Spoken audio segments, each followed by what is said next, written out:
I'm up. Okay. What's up? What's up, everybody? Parlaying with Peaches in the house tonight. Thank you guys for tuning in. Um, we are live here. Now, I want you to tell everybody how to pronounce your name. Vigilante. Vigilante. Yes. So it is pronounced how it's spelled because a million people asked me. They was like, "Is that vigilante?" I was like, "Yes." So. Is that what you thought it was before you asked me? Huh? Is that what you thought it was? Yeah, I knew. I already knew. I should have made you say it first so that I knew that that's Yeah, what you I already thought. knew. But the reason why I brought that up is because that name is very interesting to me that you would pick that name. So why did you pick that name?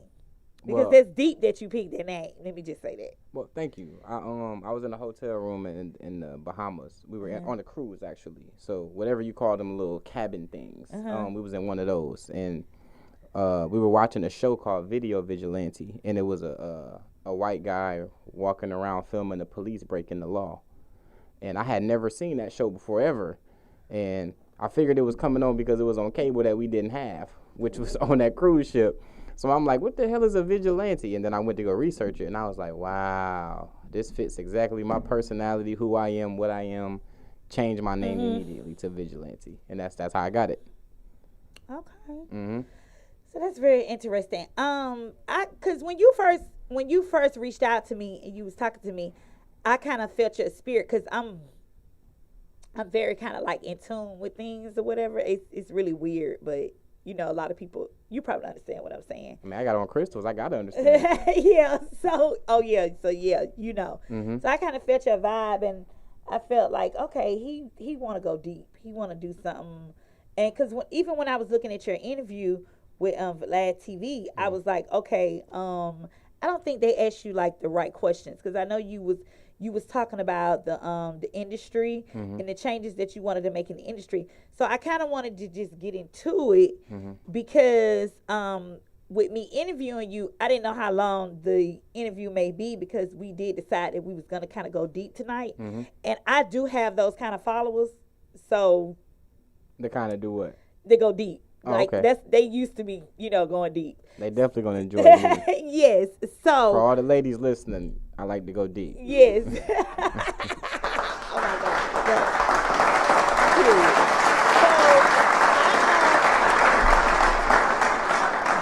So being said, I just was feeling like, okay, when I was looking at the interview, because when you was talking about the industry, I know a lot of people try to like, and I seen it in the interview, that a lot of people try to shy away from when you start going a little deep into something they really don't understand.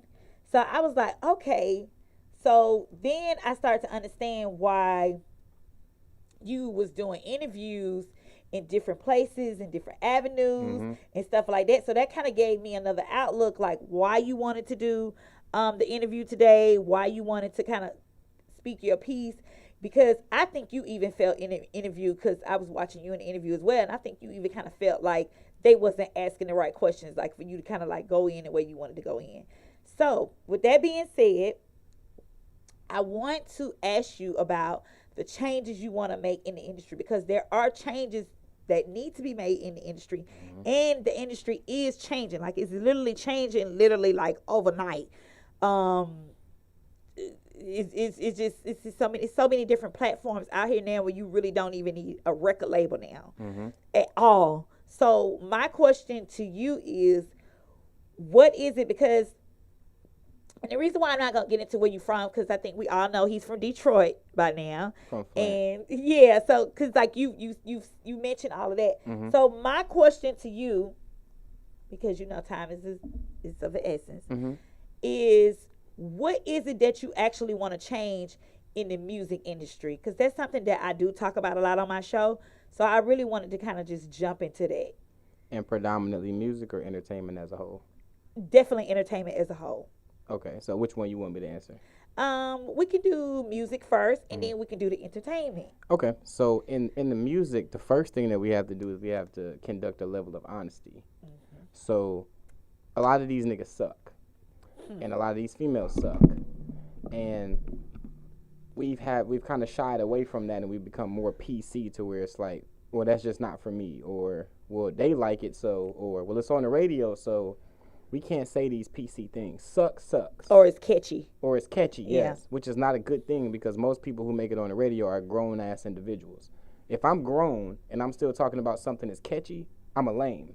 Because now I'm admitting that something has caught my eye like a child. And that's why it took me so long for me to make a TikTok. Because I'm grown. But I also am a huge public figure who has a lot of fans on TikTok. Mm-hmm. So that's one thing that's the first thing that I would change is the level of honesty.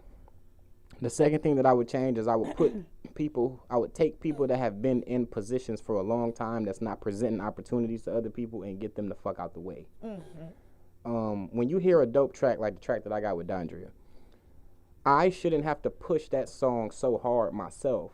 A person should hear that song and go, yo, it deserves to be over there. Yo, let me call Charlamagne in the Breakfast Club because that's where that song deserves to be at.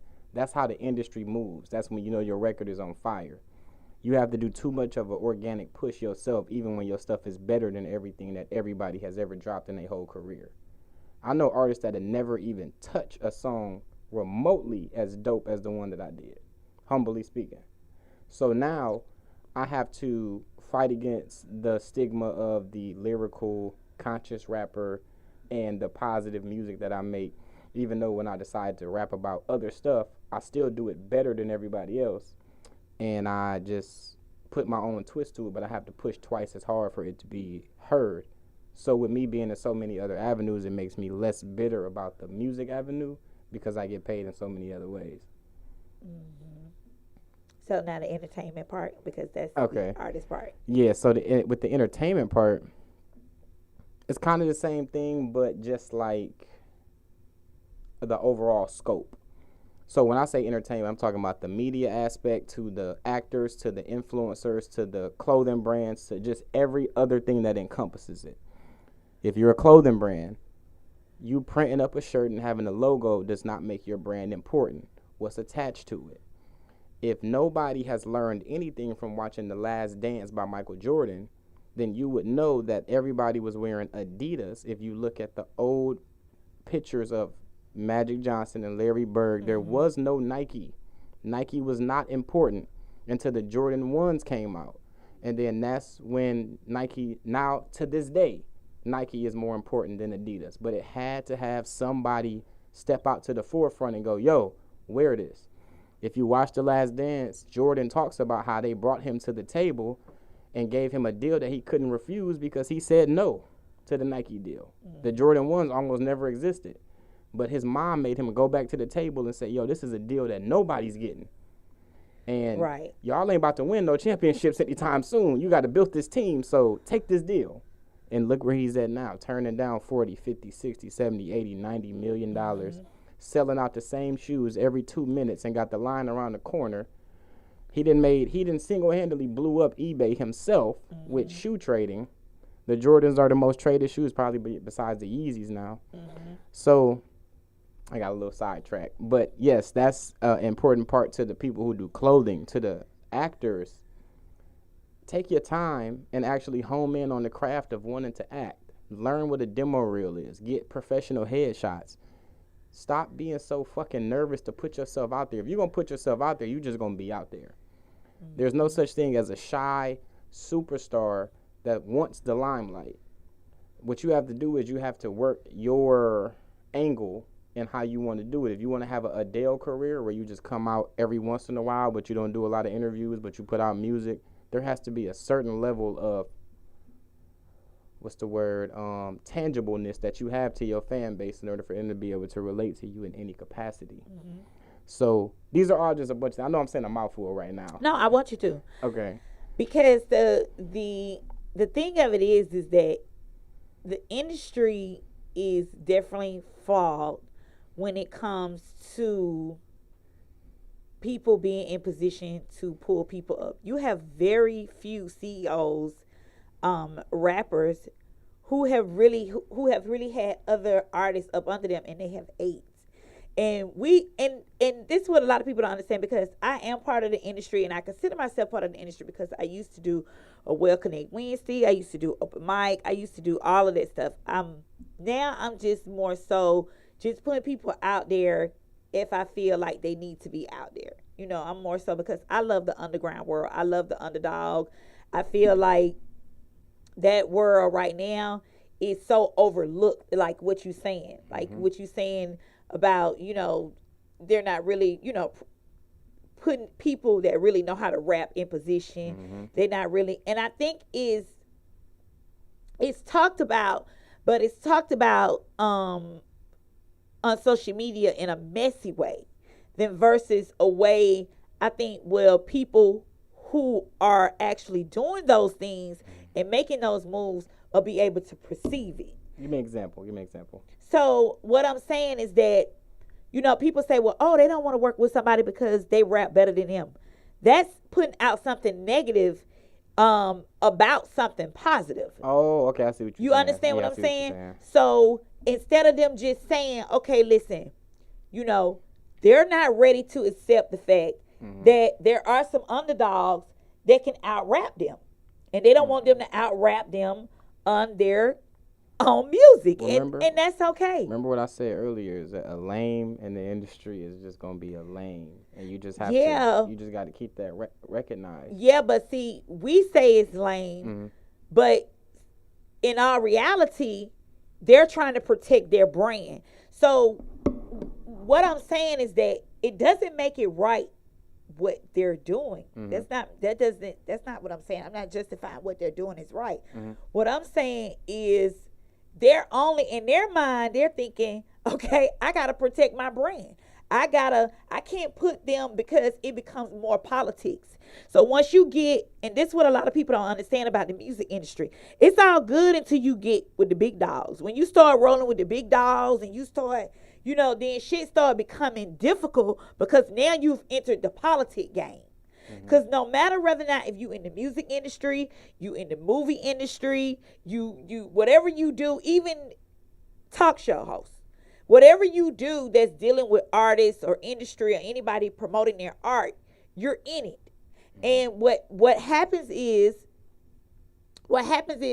everybody gets into a position where they feel like, oh, I need to protect my brand. I can't allow them, or either they may have people in their ear telling them that. Sometimes it's not even the artist. Some lames talking to some more lames. But it's politics, because the reason why I say it's politics is because we're talking about money. Like my Uncle Sonny used to say, the monkeys.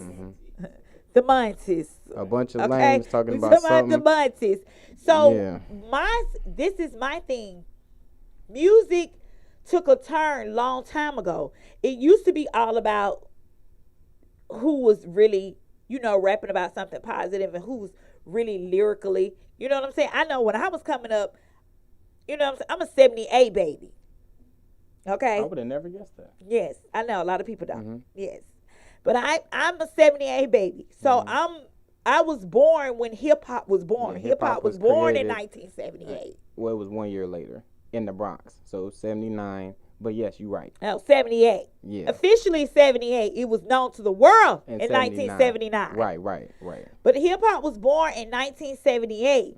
And it was actually really born before then, but that's neither here neither there. With a couple of artists that you know, old school artists that a lot of y'all youngest really don't know about.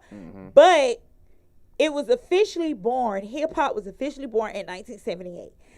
Hip hop took a turn a long time ago. It took a turn back in the 90s, actually. It did.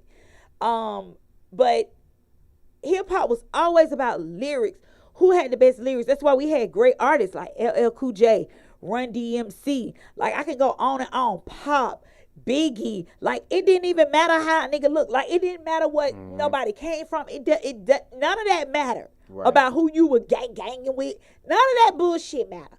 But see, now what has happened to the industry is that gangs are in the industry now. And this is what a lot of people don't talk about, because once again, you're dealing with politicking. It's politicking, but it's on another level of politicking. Yeah. It's not the average politics that we know. And they just don't do this in the industry. They do it everywhere. We are part of that politicking with our shows, with our podcasts, with our open mic nights. We are part of that politicking. And I think a lot of people don't understand it. So the same thing that most artists feel about getting blackballed, guess what? A lot of us podcasters, we get blackballed. A lot of people who do open night shows, we get blackballed. A lot, promotions, everything, you get blackballed because people like to do what's comfortable for them. They like to stay in a comfort zone. But we all know that that's not the zone to stay in. But you have to come to a higher elevation to understand that. And the problem is so many of our people are not in a higher elevation. Right. So you understand what I'm saying? I see So what you're saying. it's not necessarily their fault or they're hating because, you maybe sound better on their track. It's because they haven't reached that elevation yet. That's what make them lame. Well, That's you what I'm trying say to lame, explain but to you. lame to me is a whole different type of shit. Because I'm from Atlanta, so we invented the word lame. So I'm telling you, Atlanta lame to me invented lame? is like, Yes. Yes, That's yes. news to me. I didn't know that. I'm from Chicago. Atlanta invented lane. yes, we invented I didn't hear lame. lane till I came to Atlanta. Okay. That's yes. on everything. Yes. So you're saying that's lame, but actually it's whack. It's not lame. So what's lame mean in Atlanta? So in Atlanta, cause see, I'm gonna tell you something. I'm just gonna shout out to 4 Ward. Okay, 4 fingers no thumb. Okay, I love it. okay. Yeah, I'm from 4 Ward. So lame is they just say like I'm gonna give you a perfect example. They just say you got a girl, right? And you might like her or whatever. But when you get around your homeboys, you act like she ain't shit. You don't like her. She's some trash. This. That's lame. Or lame is, okay, because niggas do lame shit all day long. Like, you know what I'm saying? Like, killing somebody over a peanut butter. Like, it's different levels to lame. You know what I'm saying? So what's the difference between lame and whack? Okay, so whack is when somebody actually do something that's actually whack as shit. And most people are not lame. Most people who don't want other artists and they politicking with whatever they got going on, it's because they don't really have because see, this is what a lot of people don't understand. A lot of rappers are not who you think they are. So everybody have to put on a facade. So they might say, oh, I'm hard, I'm this, I'm that, I don't play that shit. But behind closed doors, somebody telling you what to do, what to say. So it becomes whack when you start not paying attention to somebody who you know that's blowing up. Let's give a perfect example. Amaretta. You know who Amaretta is, right? Yeah. Everybody know who Amaretta is. But you got some people out there that'll say, oh, that ain't, she dissing Atlanta. And that's whack. That's whack as hell.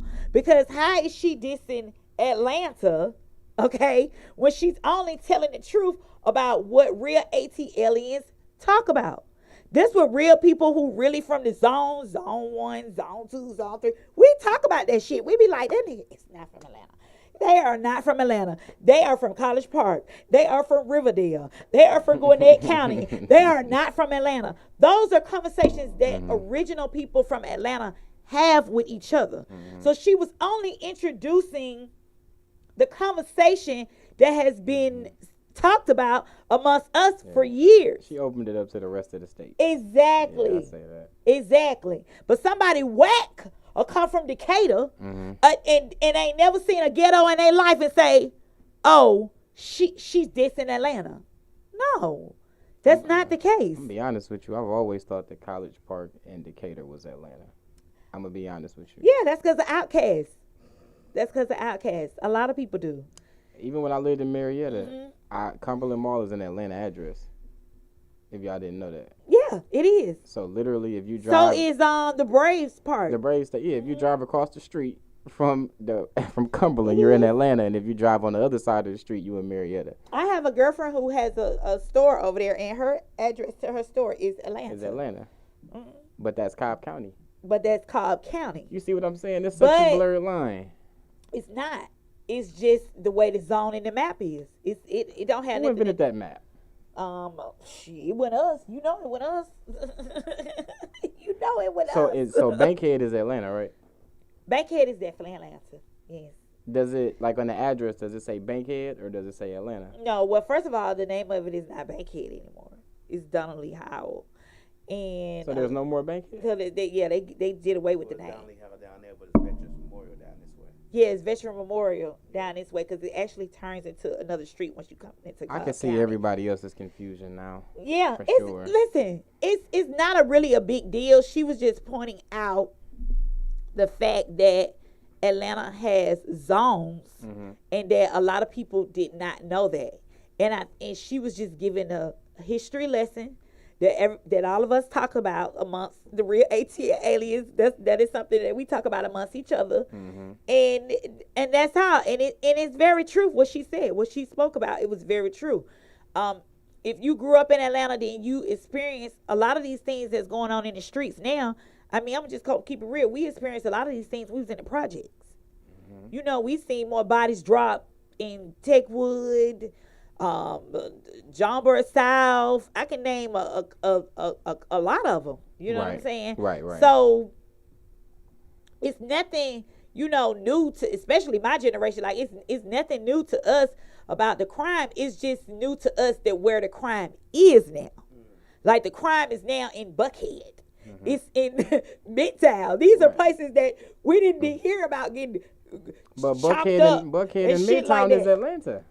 Yeah, That's but you got to smack dab the understand, middle. a lot of these things went on in the projects, in the bricks. Oh, okay, I see. And what a you're lot saying. of the projects are known now as Gateway Capital, Centennial. So you feel like it's gentrification in reverse? Oh, honey, gentrification came here. They brought gentrification here in the Olympics.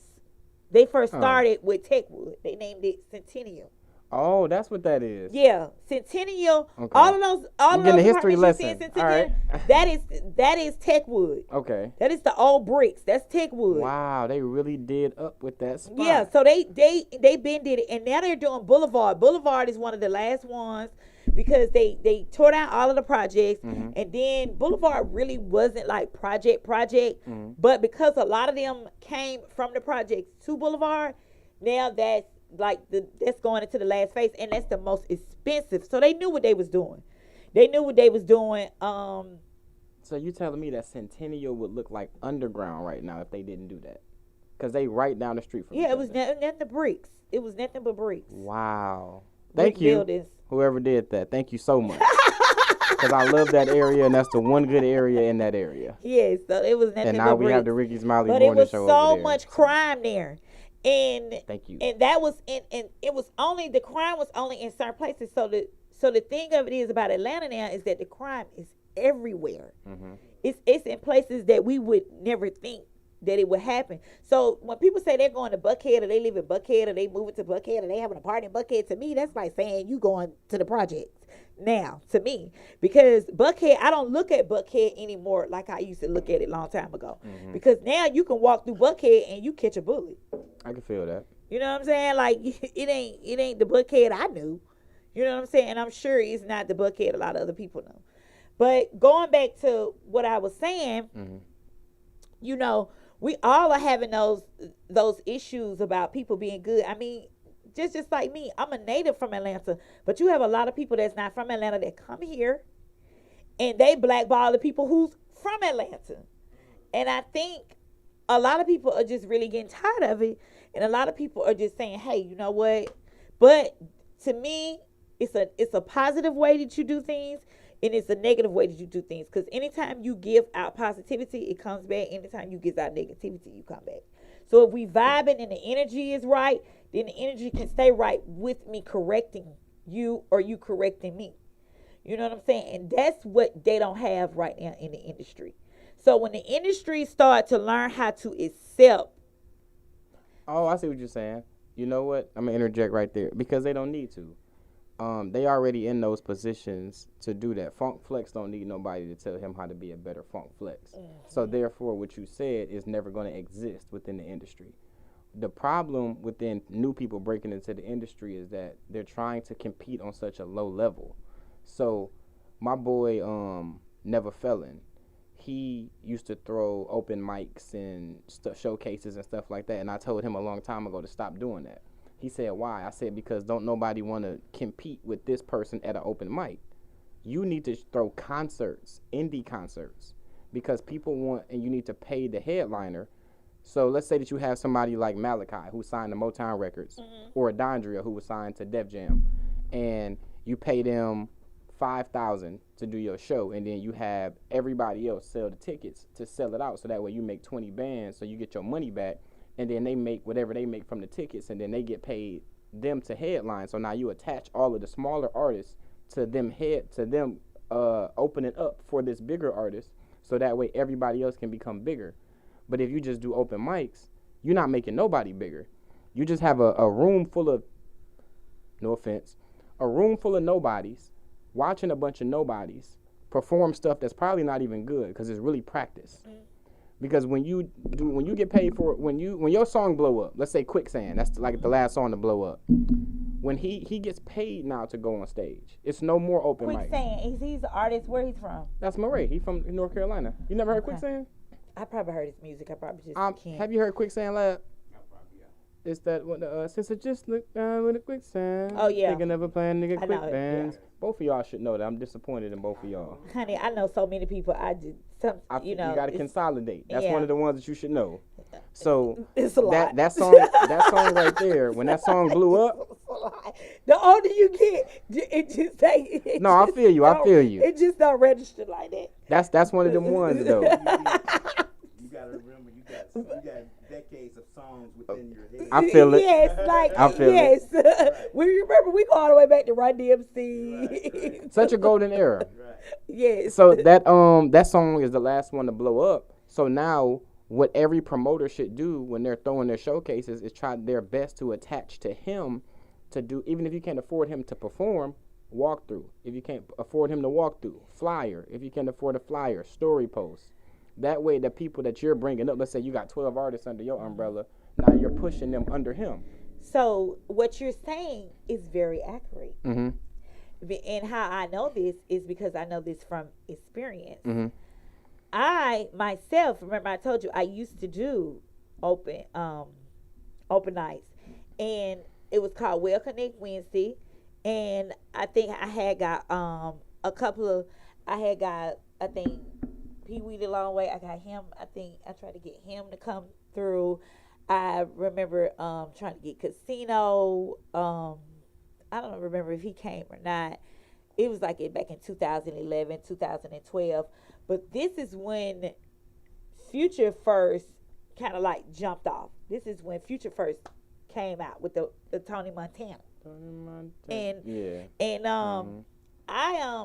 I used to have local artists to come and perform, but when they came and perform, I would always have somebody there that if they wasn't a celebrity, they thought they was a celebrity or whatever the case may be, because people want to be in a place where they can like network, and bump hands with people who they probably could think that could take them to the next level. Because even if it's just a thought, hey, so I understand what you're saying when you say that, because that is very true.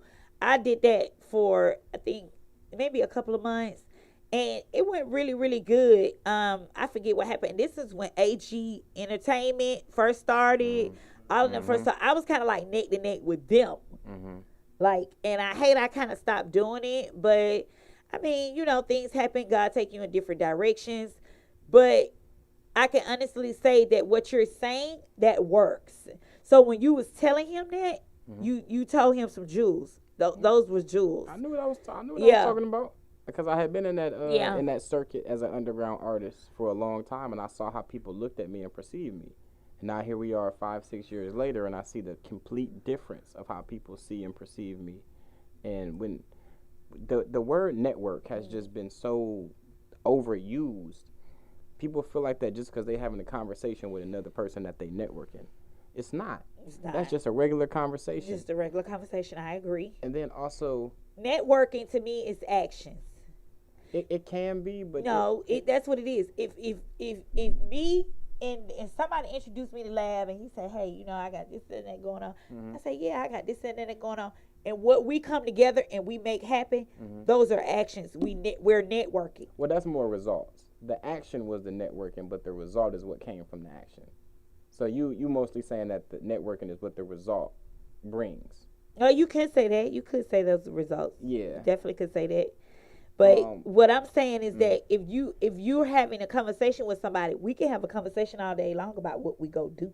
Right. And how we go do it. Right. But the action comes in when we actually do it. Because I hear people all day long say, hey, I'm going to do this. Hey, you know, especially being, you know, I don't mean to put y'all out there like that, but it's my you know, but, you know. That caught me off guard. I ain't even catch that. But, you know, say, oh, I'm going to do something.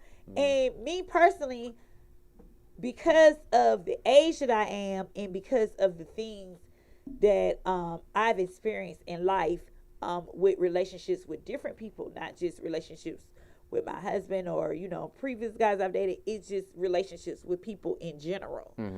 And even relationships with my children.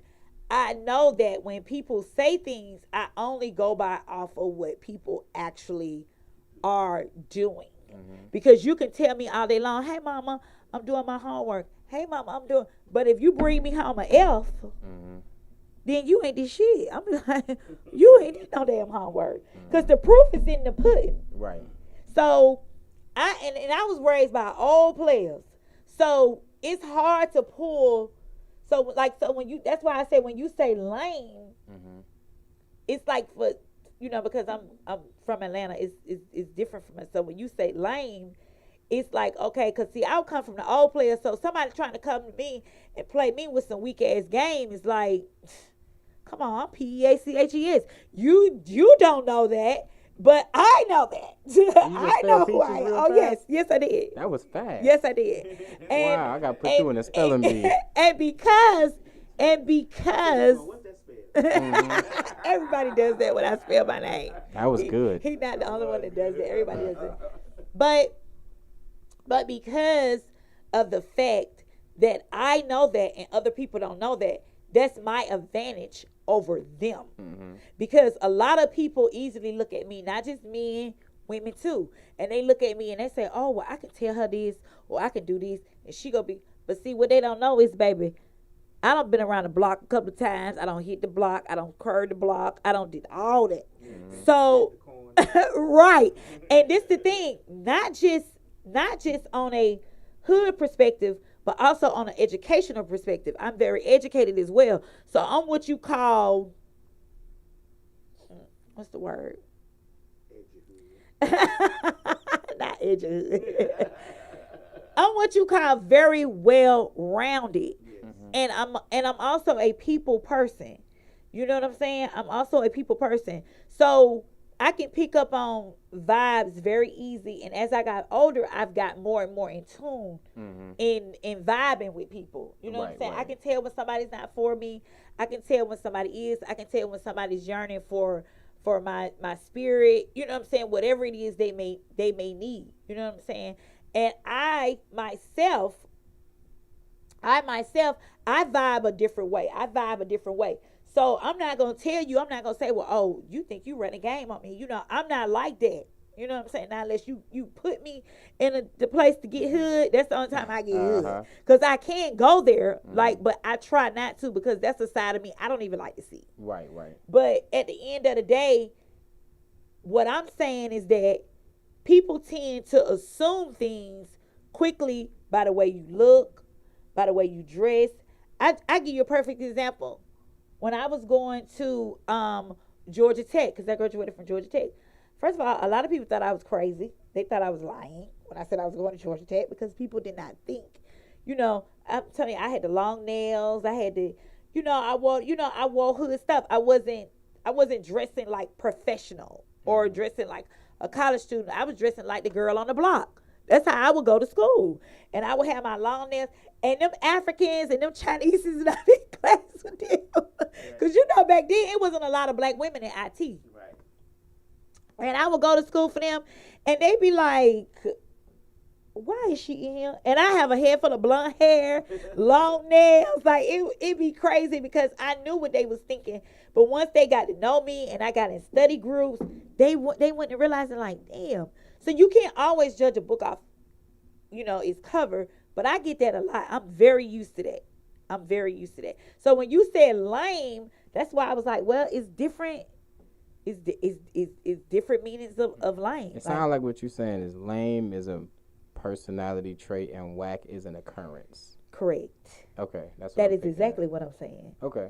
Yeah. So it was whack of them to assume, and the ones who would have continued to assume after they figured out that it wasn't that, they would be lame. That is correct. Okay, so what's a duck then? Oh, I'm so glad we having this conversation. That's a whole different story.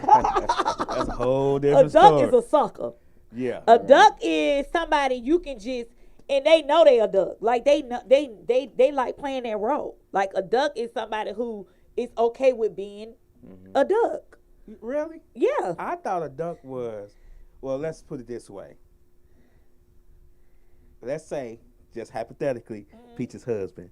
I'm dating Peaches, and Peaches is dating is cheating with somebody else. All Peaches' friends know it. All my friends know it. When I come around, they don't say anything, but they know she cheating on me with somebody else. Right. I'm out here looking like a duck now. Exactly. Yeah. That's definitely what. But if you stay in that, you're a real duck. Right. Like if you accept that to me, man. You that's don't say what nothing makes about you it a if you duck. don't address the fact. Right. If you let somebody play you and you knowing that you're getting played. Right. That's the ultimate beta male right there. That's the duck. But it's another word for it. It's another word for What's that? For duck too.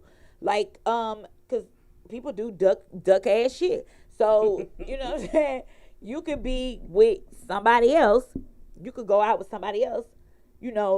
To the club or restaurant, but then you'll just leave them there not knowing that they there, and you'll go off with somebody else and they don't even know that you gone. That's duck ass shit. Be gone for 2 hours. Yeah. Then come back to you like, okay, let's go. Right. Yeah. So that's a duck too, because a real one gonna be like, hey, listen, I gotta go run do this, or I'm going to go run it. Right. Okay. So it's definitely Atlanta terms and Atlanta wording, and now they got all these new words. Now they got some new stuff now. They got some, so I'm learning that lingo too, because that lingo right there, which it don't really make no sense, which is really the same lingo we've been saying. They just have a new, just refurbished. New word. Exactly. Just TikToked it. Exactly. But I really wanted to get into that, what you meant about you wanted to change the industry, because I really do think that, it's a lot of changes that need to be done. But I think it's actually happening. And I've talked about this before. It's happening, but it's happening at a slow pace. We want it to happen like overnight. But if you really think about it, I forget the new, I don't know if I sent it to you. I think I posted on Parlaying with Peaches page. But it's now a new app you can download. I want to say Young Thug had it on his page. It's a new app now that you can download, that you can pretty much post all of your music, whatever music you make, and you get paid off your music.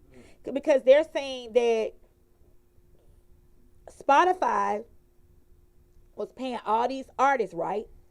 So they was paying the artists, but they wasn't actually paying the artists. They was paying the artists' record labels. So the record labels was supposed to pay the actual artists, and the artists wasn't getting their money because the record label was taking their cut, because whatever the artist may own them from when they signed them. So a lot of the artists were saying, well, hey, Spotify is not paying me. They're not paying me any money. But they were paying them money. They were just doing it the legal way, the correct way, because they had to pay the record label. Because it's, like I said, it's politics. So once you learn, it's just like with business, it's just like with an LLC, it's just like with a with anything you doing out here now, if you don't know them politics and you don't know what's going on in Washington and you don't know how to move, then you're not gonna know what money moves to make. And that's what I mean about in the industry, about politicking. A lot of it is politicking. A lot of it is because it's always about the money. And I think everybody missed that. Even though you might not be about it, it's always about the money. Even though you may not say, you know what, why everybody got to be so money hungry? Why we got to do this? These people don't want to hear this shit. They do not care, because at the end of the day, they want to figure out how they can get their families rich, their last name, whatever they going. A lot of people, like Lad was saying earlier over here at Misfits Radio, we want to see everybody eat. Everybody gets their own show, their own whatever. Everybody eats. So it's not we want to own you for your whole life and take all you got, and your family and your children don't get nothing. Versus, that is what we're fighting now in the industry, because those old ways still exist, just like those old politics up there in Washington, D.C., they're still there. You know, the problem is not necessarily the contract, because everybody has the option to say no. The problem is the lack of renegotiation skills, the lack of non-in-house lawyers, and the lack of self-belief in what you can do with your own reach. Which is ignorancy. Because so this just like if I come to you and I say, let me help you fix your credit. Right? Honestly, we all can fix our own credit. You know what I'm saying? We all can do that. Like, I mean, we all can do that. If we sat down and read up on what we needed to read up on and study what we needed to study to do that. Well, I'm gonna give you a musical example. Let's say that I put out a hit single. Let's say that the song with Dondria, it goes viral or whatever. And I get a call from Sony, I get a call from Universal, and I get a call from Interscope. And they all want to sign me. I'm gonna take meetings with all three companies. And what I'm going to do is I'm going to use all the companies against each other as leverage. I'm going to say, yo, you know I just came from Sony, right? Now they're going to have to pay me more money at Interscope and at Universal. So also what I'm going to do is I'm going to see the continuity in each conversation. If in every conversation you're saying we're going to offer you radio, we're going to offer you this, we're going to offer you that, we're going to offer you this, and then I go to the next conversation and they say the same 7 things, and I go to the next conversation and say the same 7 things, and I go, okay, this is what a big label does. Right. So now I don't need it from none of y'all, because y'all just gave me the entire rollout that I would have to do on a major label. So now what I'm going to do is, let's say Universal offer me $1 million, Interscope offer me $2 million, and Rock Nation offer me $3 million. I'm going to take the 3, I'm going to go to the bank that I already have a relationship with, and I'm going to double that loan. So now I'm going to turn it into 6. So then I'm going to open up a credit line of, matter of fact, you can get a black card after 1.2. So now I'm going to open up my black card. Now I have unlimited credit. So now I'm going to take that budget and I'm going to bounce it around to my 7 bank accounts that I have, and I'm going to open the biggest credit line with all 7, and I'm going to give them their $3 million back, because now I have 20. So now I don't need it anymore. And then you just gave me the whole rollout before that. So now I have 20 mil. You just showed me that I could do this whole thing with 3. Exactly. Now I have 20 with 17 left over. So now I can't lose.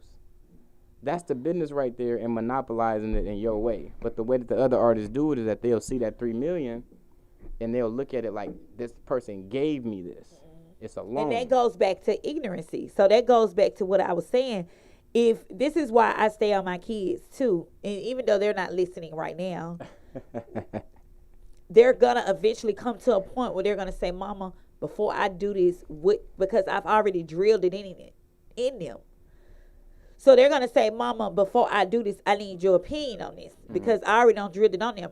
First of all, when you educate yourself about things that you want in life, it's easy for you to get it than for you to go and ask somebody else to do it and wait on them to do it. That's number 1. Number 2, you have to understand the value of your credit. You have to understand the value of your Social Security number. And you have to understand, too, you don't have to always use your Social Security number. This is something that we was taught to do at a young age, because the people who was before us, they didn't know. They know. So it all boils down to understanding money and understanding how money works at the end of the day. And I stay telling, a lot of people that's around me this, but sometimes people can't really hear it from you when you're close to them. Sometimes they have to hear it from a TikTok or somebody else, and that's okay. We all get like that sometimes. But I try to tell everybody, learning about money and learning how it works is very important. Money is not supposed to sit anywhere. And once you learn how to move it, you have mastered the game of money. And a lot of people don't understand that, because when you're moving money, it's actually, money is meant to be moved. It's not meant to be sit. That's why when it's sit, you don't make no money. You just constantly spending it, and then you look up and you don't have no money. Because money is actually meant to be moved. I'm going to give you a prime example, because I talk about this sometimes. I worked for Publix for years. I was a cake decorator. But I used to take my check. Everybody else used to get these big checks because they wasn't invested in the way that I was investing. But at a young age, for some reason, I started working at Publix, and I think I was like 20, something. I was really young, because I first started working at Winn-Dixie decorating, and then I went into Publix when they came to Atlanta. So I went in very young, and this is when they was giving the extra 50 cents on a Sunday. So I used to always make sure I work on a Sunday to get the extra 50 cents. So I used to take my check, because it wasn't that much, because, you know, they weren't paying that much, but it was good money in those days. In 2001, that was really $14 an hour. Damn, I was in the first grade. That's crazy. That was good. That was good money. So I used to take my check, and I didn't even realize what I was doing. And I used to say 50%, because I would go, because first of all, I had a man, you know what I'm saying, that was very supportive, you know, of what we had going on at home. So I didn't really, you know, whatever I brought in, it helped. But, you know, from the moment that I met him, it was always up. You know what I'm saying? So I've never had to, so all I could think was to work and to invest my money. And let me just say this. Public stock split in, I want to say it was like 2008 or 7 or 6 like that. It split. So I got some money. I didn't even know I had money. Because remind you, yeah, because I was young. I did it when I was young, but I forgot about it. And I forgot, and I left there, and I went off to college. I did other little things, you know, I worked other places, you know. Then I went back. So when I went back, I found out I had money. So you know what I did? I started investing more money. So everybody would bring home these big, they'd be like, oh, your check ain't never $300. And you know what? I used to invest 50% of my check. Nobody knew this. Not even my husband. Nobody knew this. I used to invest. He thought what I was making, it was what I was making. But it wasn't. I was making more money than that. But what I was doing was I was investing the money. I would take my money, and I would just, because I realized coming up, by the time I was 30, I realized the importance of investments. I realized that importance. So when you look up, and now the stocks have split again, you know what I'm saying? When you look up now, it's good. Sometimes you wake up in the morning, you be like, and I don't even work for them anymore.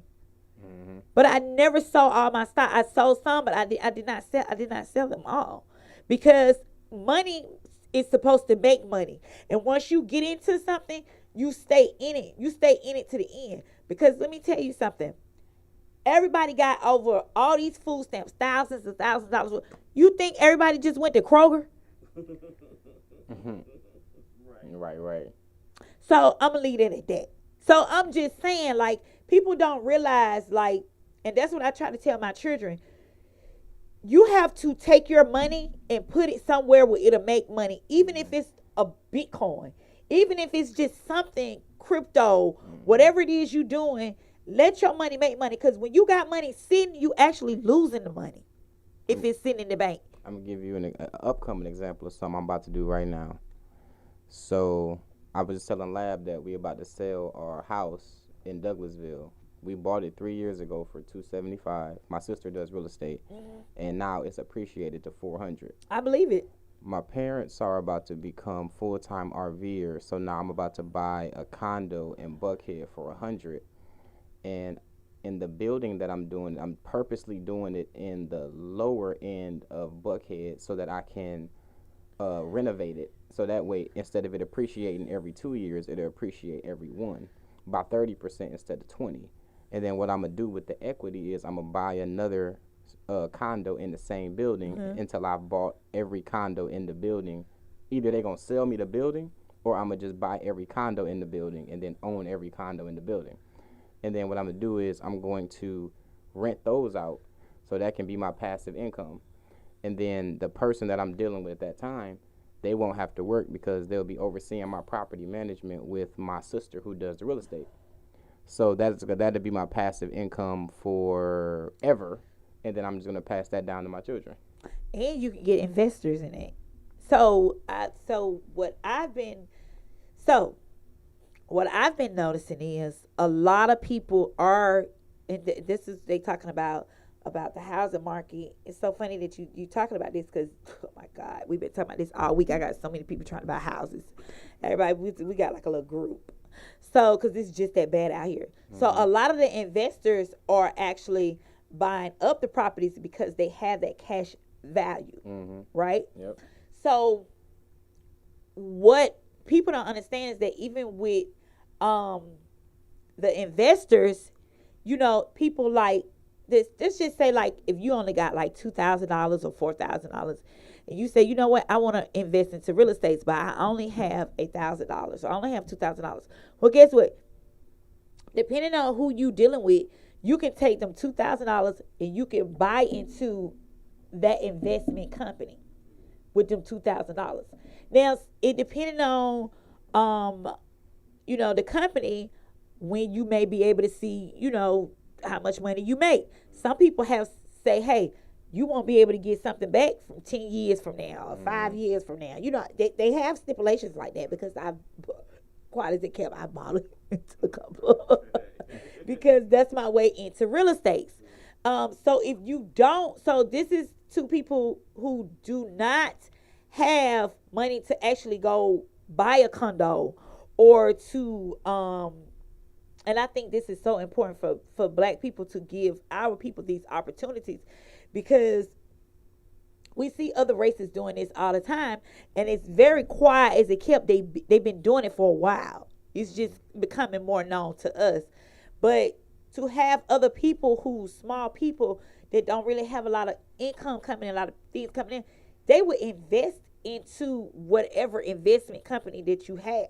Mm-hmm. And it's so much. Let me tell you something. I recently just went to Panama City, and I had to ride through Alabama, and I had to ride through Georgia, and I had to ride through Florida. And let me just say this. Nobody's making no more damn land, okay? if anything, they taking it away. And all you see is nothing but land in Alabama. All you see is nothing but land in Georgia. All you see is nothing but land. So when I tell you all that bullshit about the world is overpopulated, that's bullshit. Number two, it is enough money out here for everybody to win. So if you want to get an investment company, if Lab want to get an investment company, if I want to get an investment company, guess what? It's a million more people out here that can invest into what we have going on, because it's not about necessarily of what you selling, but it's how you sell it. Because let me tell you something. It's so many opportunities now that we don't even realize. Like, you can literally think about money into your hand and just by thinking about it right now. Yeah, that's a fact. You know, because the universe is so open. So if anybody who's kind of, you know, in tune into that, and, you know, you do your crystals and your meditation, the moon and all of that good stuff, because I'm into all of that. I'm into all of that good stuff. You kind of understand what I'm talking about. Mm-hmm. But the universe is open for you to actually have all of what you want and all of what you need. But to say the least that you speaking that and saying that is so ironic that you're saying that, is because we've been talking about this all week. Like, this is a conversation I've been having with family members, friends. So it's definitely not ironic that you saying it at all, because honestly, that's 90% of the reason why our race is kind of behind right now, because it's definitely real estate. Yeah, we're the only race in the world that believes in when you turn 18 that it's time to get out. I agree. And then 9 times out of 10, that person is going to start renting, and then that money that's going toward rent is going to just be thrown down the drain. So you're never going to get an opportunity to fix your credit, to have a relationship with the bank, to talk to any lenders. You don't even know what a lender is or a broker. And you're never going to have the opportunity to even buy land or to buy a home, when honestly what should be happening is that this should all be investment opportunities. So let's say like the 400 that I just said about our parents, right? So if they decided to keep that house and I bought that house in Buckhead for that 100, by next year, their house would appreciate to 5 and my house would appreciate to 2. So we'll have 7. That means that I can go to any bank in the world and show them that I have, and within our family, $700,000 in real estate equity. I can get a loan for $1 million from anybody. Yep. That's the reason why we broke. Is because that little itty bitty piece of knowledge, so small. But you know, they purposely did that. Who's they? Is it the FDA? I saw the documentary. Yeah, the FDA. They. Let me tell y'all something. When they start redlining, they redline. When people talk about, oh, black people, they've had so many opportunities. Yeah, we had them. But the opportunity that we did not have was to get those FDA loans years ago. Because now all of those houses are worth $500,000, $600,000. Some of them are worth $1 million. If you go into where I'm from Fort Worth, from Midtown Atlanta, some of them are worth $1 million. I know people homes that are worth 1.2 and $1.1 million right now as we speak. That's a fact. So it's not just, $500,000, $600,000. Some of them are worth $1 million. Now I can't say I'm blessed. I am blessed to come from a family that bought a home back in that time. And people call my grandmother every day. She's still living. She's 80. My grandmother is 89. I think she'll be she may either be 90 this year or 89 this year. I can't remember. Wait. You're going to make me do some math. Okay. But she looks good for her age. And let me just say this. She owned a home in Atlanta. She owned a nice all brick home in Atlanta. And they call her every day trying to buy her house. They don't miss a day. They don't miss a time. They don't miss a slot. Her house is paid for. It's paid for. And my grandmother, and she knows what she has. She's not slow. She's not stupid. She's not old. She don't think slow. None of that. She be like, they not give her house. So she's very aware of what's going on. She's not, sick or nothing like that. She's very alert of what's going on. She might be smarter than all of us in here. Okay?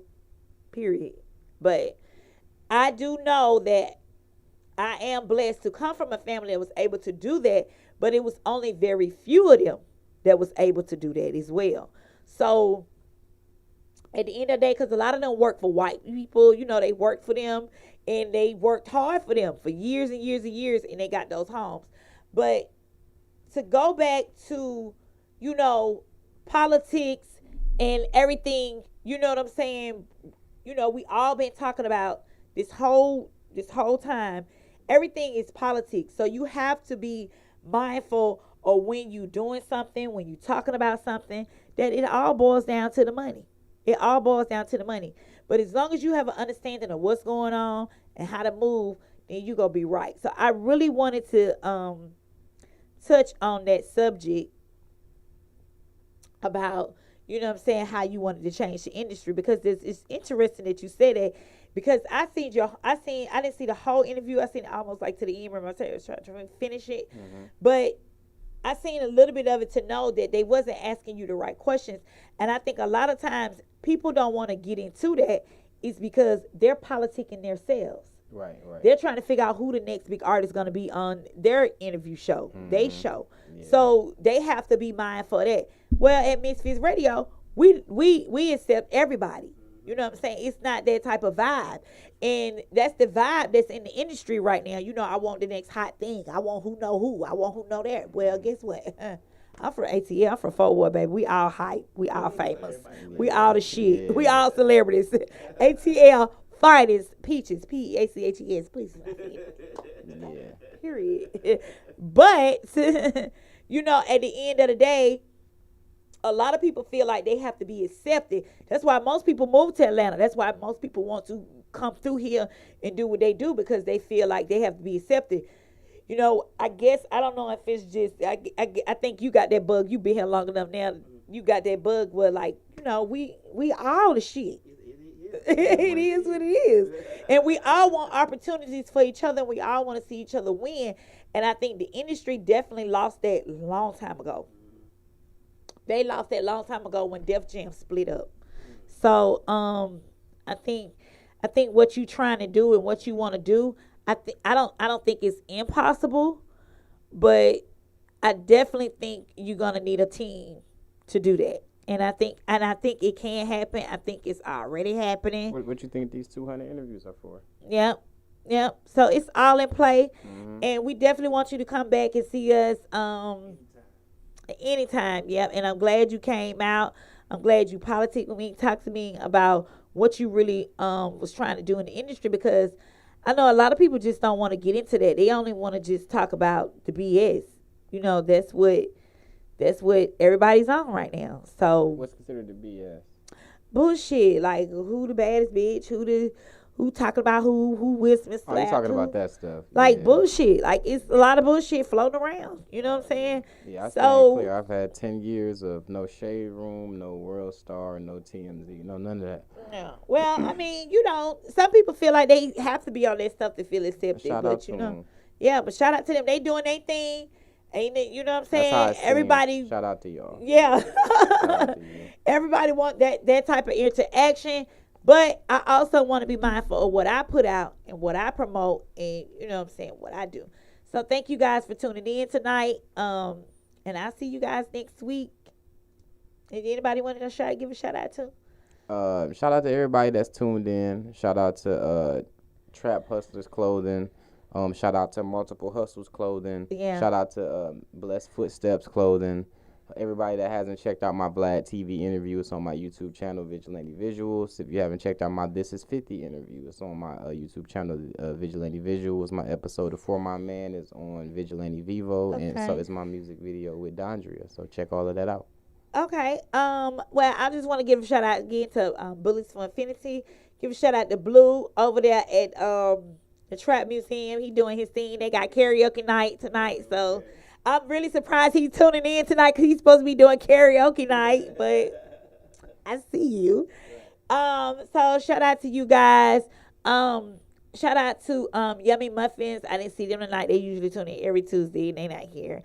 So you said you did the 50-50. This is who 50. Who interviewed you over there on this? DJ Thorough. And, DJ Thorough, okay. They now have a South division. Oh, really? Yeah. So, oh boy, he's not interviewing over there no more. Punch. Jack Thriller. Yeah, Jack Thriller. He hasn't been there in a long time. Really? Yeah, he got his own show. Oh, okay. Yeah, I seen that, but I thought he was still with This Is 50. Yeah, no, that's he did a couple of albums when I was managing artists. He interviewed a couple of my artists for me. I've been knowing him since the Comedy Club. I used to be a waitress at the Uptown Comedy Club, so I know all of them. I know. Yeah. Please, I know all of them. You Harry Welch, yeah. all of them. Duval. Mm-hmm. Everybody. So shout out to Uptown Comedy Club, and everybody from the old school the Uptown Comedy Club, because we used to have a ball. It was a whole nother different vibe back then. But all right, so I see you guys next Tuesday. Thank you guys for tuning in. Good night.